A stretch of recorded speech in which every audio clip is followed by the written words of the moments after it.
O título desta palestra é Para que todos sejam um.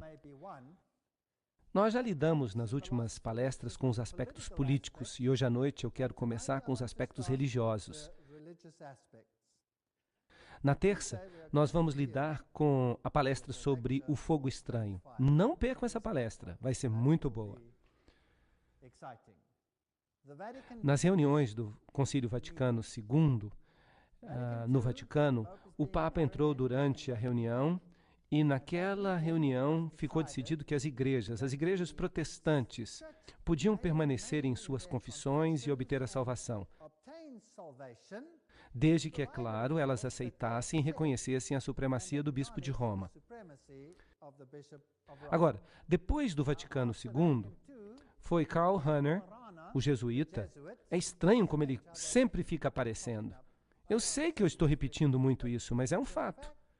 Foi ele que recebeu a missão de levar esta mensagem ao mundo, para que todos pudessem permanecer em sua confissão, desde que eles reconhecessem a supremacia do Bispo de Roma. Eu já falei sobre isso, mas eu vou entrar em mais detalhes agora. Paul Nitter, que tinha uma posição na Universidade Xavier, em Cincinnati, onde ele é professor de teologia, ele estudou com Karl Rahner e ele escreveu este livro, Por Nenhum Outro Nome, e este livro, Por Nenhum Outro Nome, fala umas coisas muito interessantes. Aqui está um comentário sobre ele. É interessante que eles têm a figura deste homem humanista aqui, e eles falam que o livro é humanismo. O livro diz, diante do dilema do que o crente cristão comprometido deve fazer teologicamente em face do seu encontro pessoal e de seus estudos, que há outras formas religiosas, de levar uma vida humana autêntica e plena, além da vida cristã. Vocês estão percebendo o que eu estou falando? Será que uma pessoa pode ser salva? E aí eles dão uma definição. Isto é, viver uma vida plenamente humana, por outro nome a não ser o nome de Cristo? Bem, vamos recapitular aqui. Ser salvo significa viver uma vida verdadeiramente humana. Será que essa é uma teologia correta? Este é um professor de teologia, e este livro é virtualmente usado em todos os seminários de teologia no mundo inteiro. A resposta de Nitter é que pode se salvar com outro nome. E então ele prossegue para mostrar como esta afirmação pode se encaixar teologicamente com um compromisso cristão efetivo. Esta é uma teologia bastante criativa. Esta é a única sentença com a qual eu concordo. É uma teologia criativa, mas definitivamente não é uma teologia bíblica. Bem, no segundo concílio ecumênico, se a Bíblia não vai ser a norma, nós temos que substituí-la por outra coisa.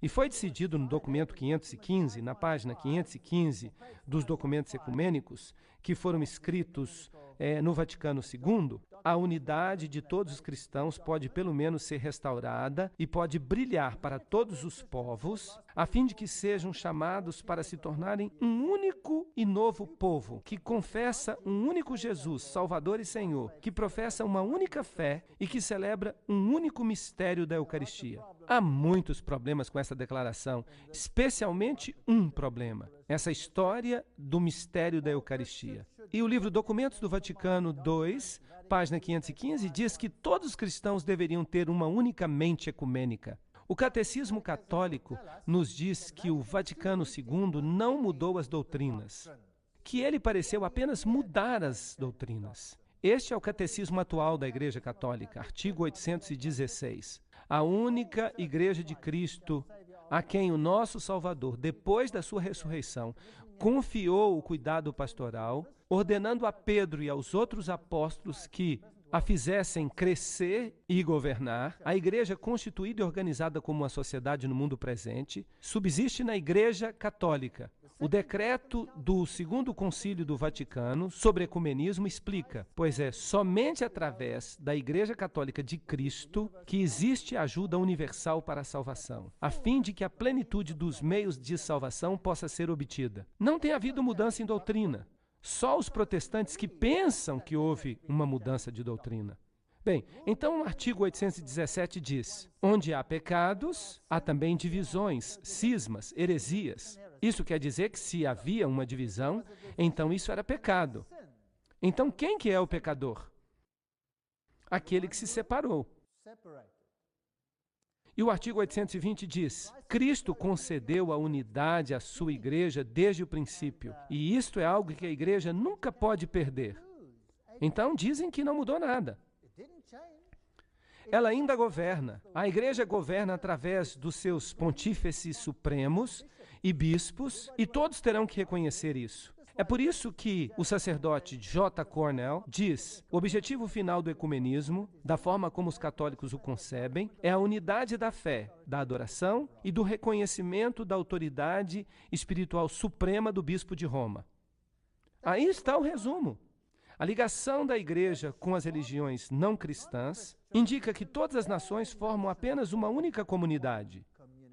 Eles querem ter as mesmas relações com os muçulmanos, com todas as outras religiões. Vamos ver se isso é mesmo verdade. Isto foi o que o catecismo disse. Eles pensam que não pode estar errado. No livro Respostas Adicionais às Perguntas, Bonaventura Hinwood diz o seguinte: o Vaticano II ensina em vários lugares que a Igreja Católica, e somente a Igreja Católica, foi fundada por Jesus Cristo. Então não houve mudança na documentação do Vaticano II.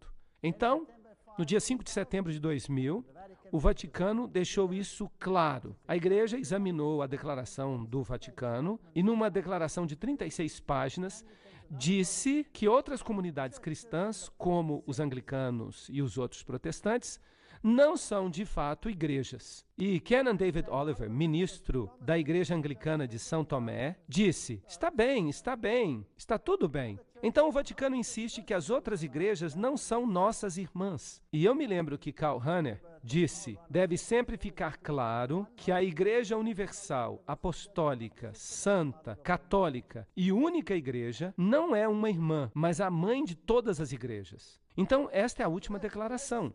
É uma declaração definitiva das mais altas fontes do Vaticano. O Vaticano II não mudou nada.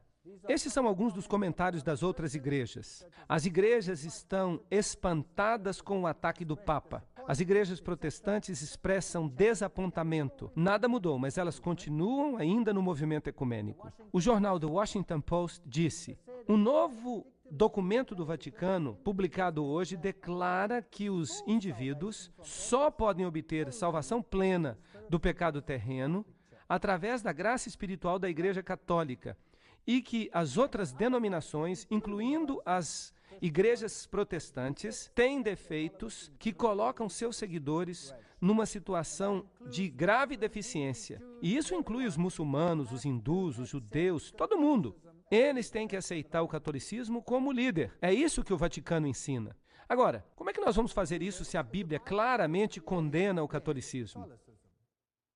Bem, o Vaticano II e o documento sobre o domingo dizem: qualquer tentativa que busca tornar o domingo um dia genuíno de alegria e descanso deveria ser encorajada. Nós devemos celebrar o mistério pascual. Deve ser o principal dia de guarda. Deve haver liberdade para descansar. Todas as festas são importantes, mas nenhuma é mais importante do que o domingo. Então o documento diz: a manifestação suprema da solenidade desta festa é o culto que acontece no domingo. Então, de novo, o Vaticano II declarou que o domingo era o dia que deve ser guardado. E eles o chamam de Dia do Senhor. E, de novo, no artigo 2174 do Catecismo, eles admitem que nós todos devemos nos reunir no dia do sol, pois ele é o primeiro dia da semana depois do sábado judaico. Não existe essa coisa de sábado judaico. O sábado foi instituído no Éden muito antes de existir judeu. Agora, o domingo, a Páscoa de Cristo, o domingo preenche a verdade espiritual do sábado judaico e anuncia o eterno descanso do homem em Deus. Mas isso que o catecismo está dizendo não passa de uma tradição. Eu não vou falar mais sobre isso. Então, se você não vai ter a Bíblia como base, então é melhor que você dê ao povo outra coisa. Celebrações musicais. Isso está na página 83 dos documentos do Vaticano. As pessoas devem participar do culto com mais disposição. O formato da celebração e o grau da participação deveria variar tanto quanto possível. A liturgia... Agora, eu explico para vocês que liturgia é tudo o que acontece na igreja além do sermão. A liturgia maravilhosamente aumenta o poder dos membros da igreja de pregarem a Cristo. Então eles estão dizendo, vamos colocar mais ênfase na liturgia e menos ênfase em quê? Na pregação. E é por isso que alguns dos seus documentos a chamam de Santa Liturgia, um sinal levantado entre todas as nações. E por isso dizem que os filhos estão espalhados até que sejam ajuntados no mesmo aprisco por um só pastor. Claro que esse pastor é o Papa. Como é que nós vamos fazer isto? Bem, os documentos do Vaticano II dizem o seguinte: em todas as devoções populares, os salmos devem ser especialmente usados. E também obras de música sacra, tanto as mais antigas quanto as mais recentes, entre a música sacra. Também canções de música popular religiosas, música de órgão, outros instrumentos característicos de um determinado povo. A participação na celebração deveria ser interna, mas deve, por outro lado, ser também externa. A participação interna acontece com gestos e atitudes corporais, as aclamações, as respostas, o cântico. Em outras palavras, o Vaticano II está dizendo: vamos fazer o culto ser bem animado, vamos nos balançar, vamos fazer alguma coisa corpórea, vamos balançar os braços. Não é importante se nós temos a Bíblia. De fato, é até difícil segurar a Bíblia se você está balançando os braços de um lado para o outro.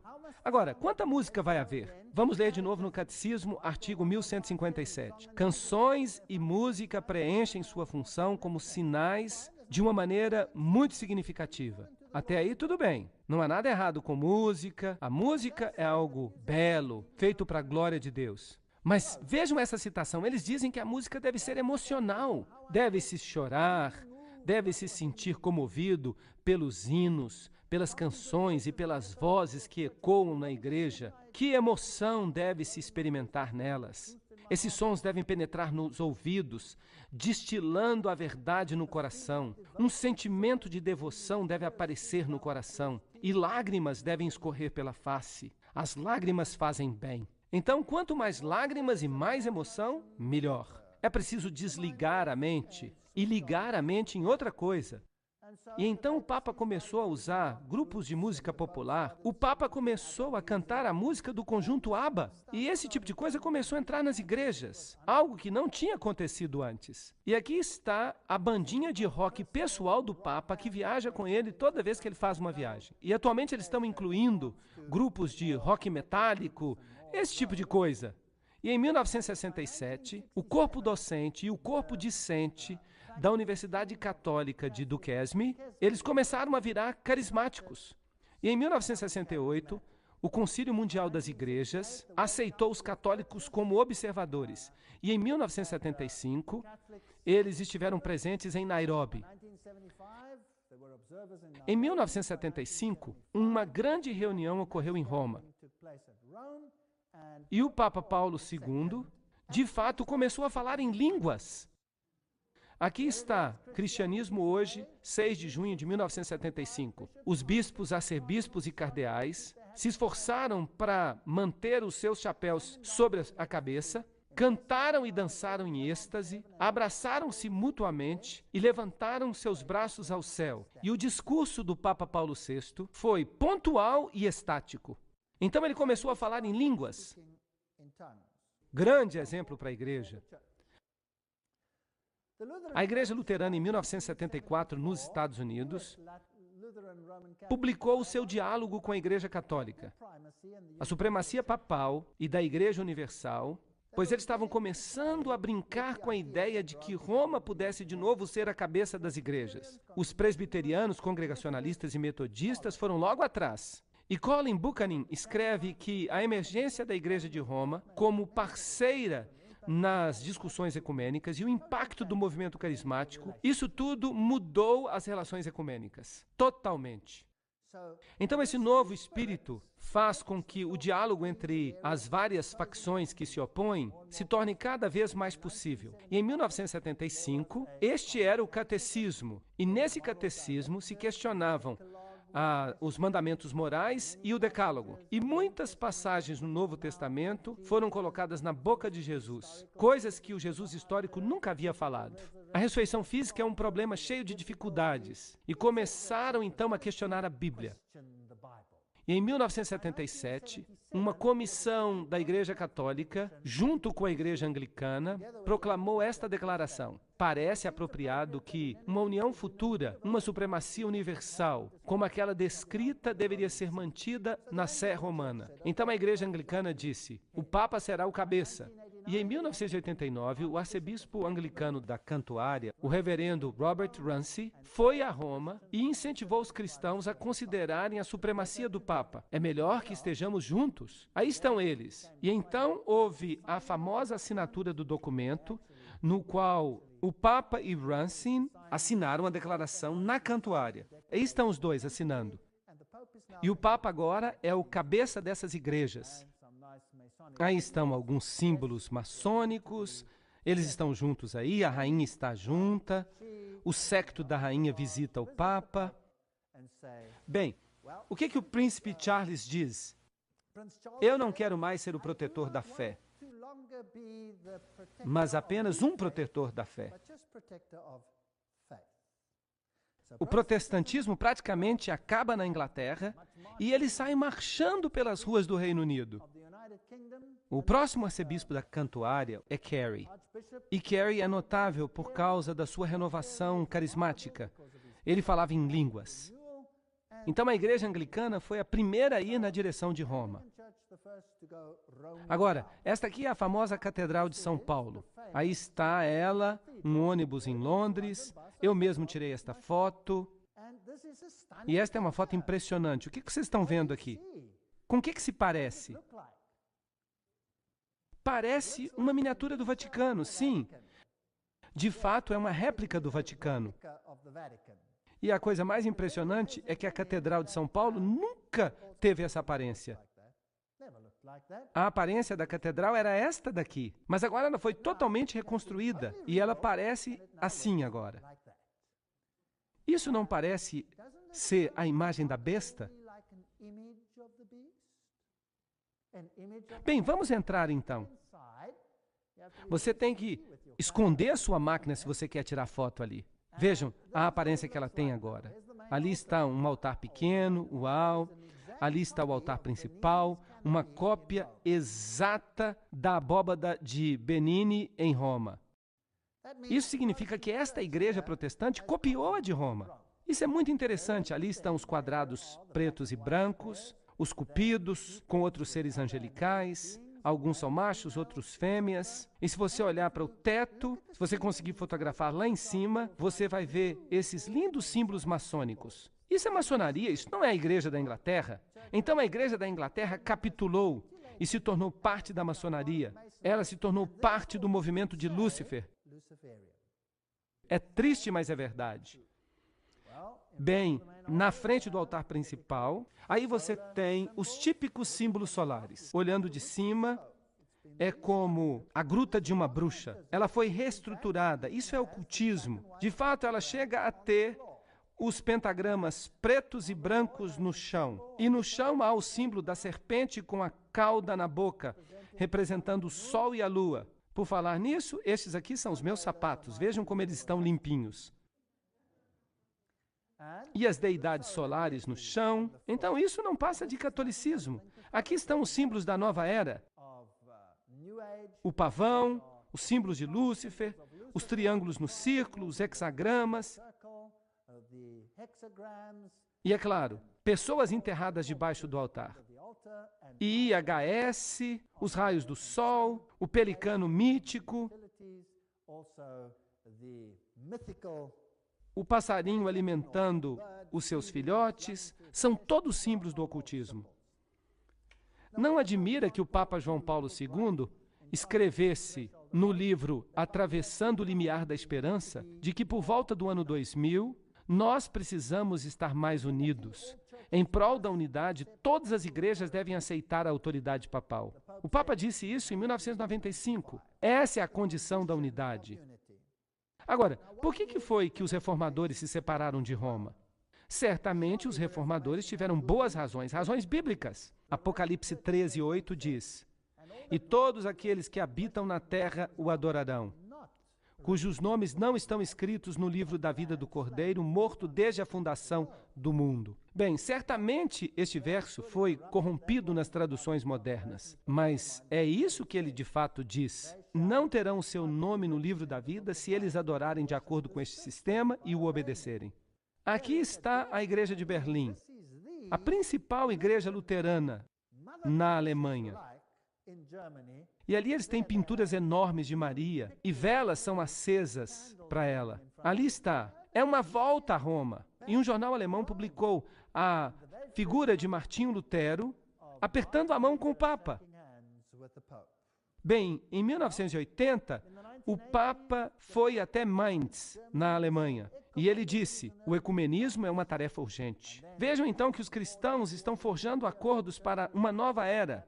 As igrejas têm um pacto, e então aconteceu um famoso sínodo na Alemanha, o sínodo luterano, e ali eles passaram por cima de alguns pontos de controvérsia.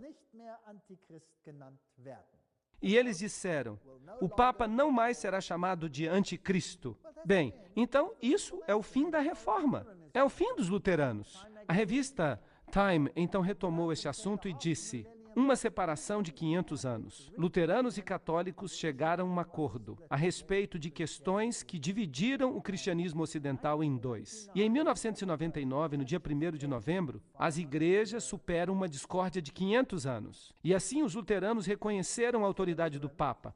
E agora uma declaração surpreendente. A Alemanha pede que se perdoe Lutero. Perdoar Lutero por quê? Por que ele deveria ser perdoado? E a igreja calvinista disse: nós precisamos ter mais respeito pelas imagens e pelas tradições. Nós não podemos continuar assim. E o líder luterano diz que o Papa poderia se tornar o porta-voz para todos os cristãos.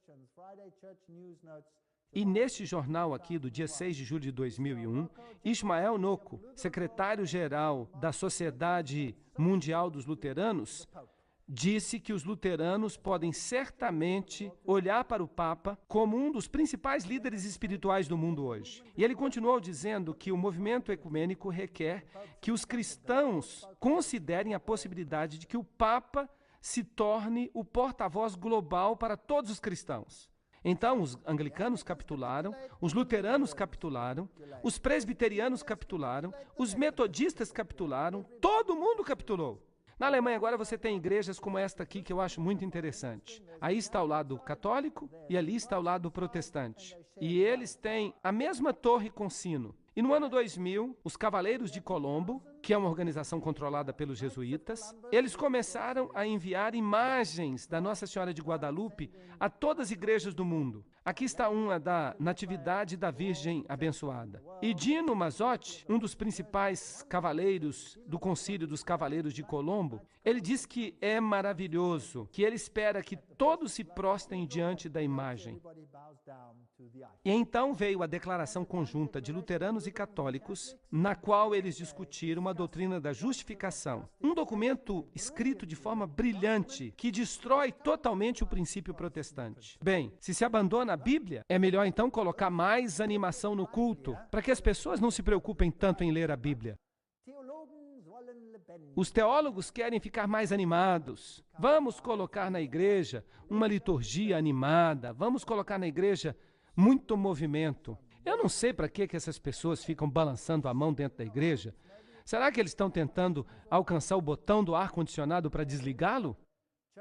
Bem, e na história do cristianismo, na página 621, está escrito que, em anos recentes, muitos líderes de igrejas nacionais, eles deixaram a sua posição cautelosa e passaram a ver que o movimento carismático é a melhor esperança de renovação da igreja no final das décadas deste século. O professor Hollingworth disse exatamente a mesma coisa. Ele disse: católicos e protestantes estão se unindo por causa do movimento carismático, que tem operado milagres. Tem havido uma onda de unidade carismática entre as igrejas. Então, a igreja reformada da Holanda diz: o tempo já está mais do que maduro para nós procurarmos as coisas que nos unem e não as coisas que nos separam. Todos esses figurões estão dizendo a mesma coisa. Todos eles são líderes de grandes igrejas. E em 1990, o Concílio Mundial das Igrejas já não era mais o que costumava ser. Originalmente, o Concílio Mundial das Igrejas falava de unidade protestante. Mas é claro que havia uma agenda secreta que apontava para Roma. Por que Roma não é membro do movimento ecumênico? Porque ela nunca se separou. Ela é a mãe. São os filhos que precisam voltar para a mamãe. É isso que precisa acontecer. Se ela se tornasse membro do movimento ecumênico, ela estaria dizendo que ela era uma das irmãs. Mas ela não é irmã, ela é a mãe. Então ela não pode fazer parte. E no Concílio Mundial das Igrejas eles disseram: vem, Santo Espírito, renova toda a criação. Esse foi o tema geral. Agora, a senhora que fez o principal discurso de abertura foi a senhora Chung Kyung. E ela depois, então, queimou a lista das pessoas mortas que ela invocava. Bem, foi ela que fez o discurso. Ela é uma professora universitária e ela subiu ao palco dançando com alguns aborígenes, em roupas primitivas. Então ela invocou os mortos. Ela invocou Agar, Urias, os bebês mortos por Herodes, Joana d'Arc, pessoas mortas nas câmaras de gás, Mahatma Gandhi, Steve Biko, Martin Luther King e, finalmente, ela também invocou o espírito do nosso libertador, Jesus Cristo.